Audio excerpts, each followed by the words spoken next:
خبروں کے سلسلے کو آگے بڑھائیں۔ جڑواں شہروں راولپنڈی اور اسلام آباد میں منی میراتھن ریس، نوجوانوں کے ساتھ بچوں اور بوڑھوں نے بھی خوب دوڑ لگائی، جیتنے والوں کو انعامات بھی ملے۔ اسلام آباد سے حریم جدون رپورٹ کریں گی۔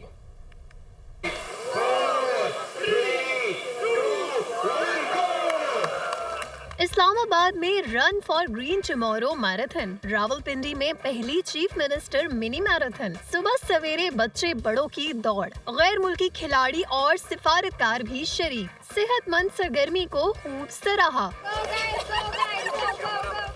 اسلام آباد کے F9 پارک میں run for green tomorrow race میں شرکاء نے پارک کا چکر لگایا اور گرین پاکستان کے خواب کی تکمیل کے لیے پودے بھی لگائے، جبکہ راولپنڈی میں پہلی چیف منسٹر منی میراتھن لیاقت باغ سے شروع ہو کر علامہ اقبال پارک پہنچ کر ختم ہوئی۔ شرکاء کا کہنا تھا کہ صحت ہے تو زندگی ہے، ایسی سرگرمی باقاعدگی سے ہونی چاہیے۔ میں راولپنڈی میراتھن کے شکر گزار ہوں، انہوں نے بہت اچھا ایونٹ کروایا اور میں اپنے کوچ محمد یوسف صاحب کا بہت شکر گزار ہوں، انہوں نے دن رات ہمیں اٹھا کے محنت کروائی۔ یہ پہلی میراتھن ایسی ہے، ریس ہے جس میں بچوں نے، بڑوں نے اور بزرگوں نے حصہ لیا۔ آئندہ بھی ایسے پروگرام جاری رکھیں تاکہ لوگوں کو ہیلتھ کی اور صحت کے معاملے میں اویئرنیس ہو۔ پہلی چیف منسٹر منی میراتھن کی 19 سال سے کم عمر کیٹیگری میں محمد زین نے پہلی پوزیشن حاصل کی، جبکہ 50 سال سے زائد والوں میں 64 سالہ غلام رشید نے پہلی پوزیشن حاصل کی۔